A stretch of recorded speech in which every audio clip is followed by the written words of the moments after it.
Museum closes its doors for good, citing financial losses during the pandemic. And now the news in detail. A 26-year-old Curep woman was killed at Matarita Arima last night while liming with a male friend. Rihanna Mohammed of McInroy Street, Curep, was said to be in the company of a 37-year-old Coast Guard officer at Hoyt Avenue, Pinto Road, Arima, around 10 p.m. when gunmen opened fire on them.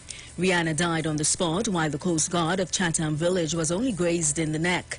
He was later taken to hospital for treatment and discharged. While police are yet to establish a motive for the killing, the dead woman's relatives have admitted that her lifestyle and choice of companion would have contributed to the killing.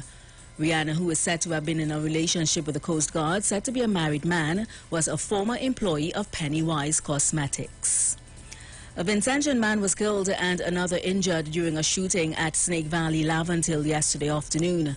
21-year-old Owani Hutchinson of Kingstown, St. Vincent, was ambushed around 2:25 p.m. as he was working on a house that is currently being renovated.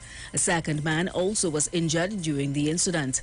Police who were on patrol in the area arrived at the scene to find two men bleeding from gunshot wounds. Reports indicate the two men were doing construction work on a house when an unknown car stopped and three gunmen exited and began shooting at them. Hutchinson and the second victim ran off but were pursued and shot several times. Hutchinson died at the scene while the other victim was taken to hospital.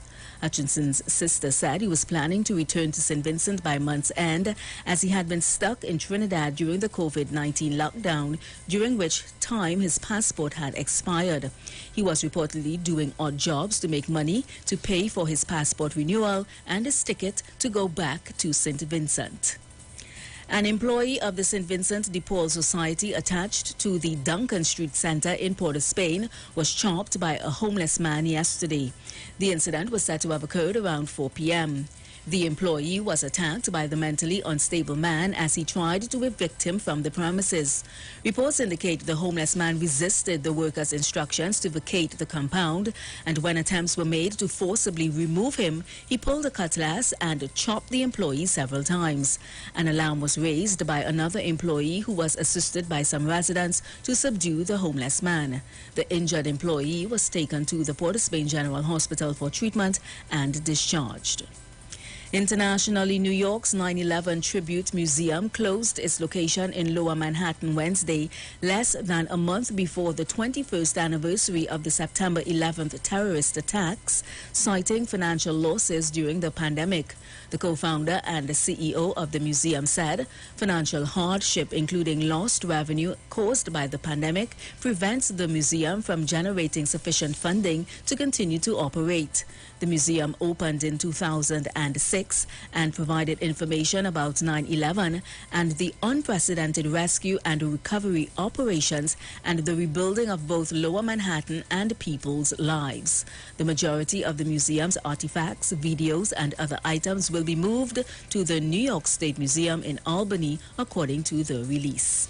And that was the 12 o'clock news on the street 919 FM and online Facebook and YouTube on Iwer Tv. Recapping the headlines: Curep woman killed in Arima while liming with a friend. Vincentian national killed in shooting in Laventille, another person injured in that incident. Port of Spain employee attacked by homeless man, and internationally, New York City's 9/11 Tribute Museum closes its doors for good, citing financial losses during the pandemic. Do enjoy your afternoon and continue to be safe. I am VANSSA Thomas.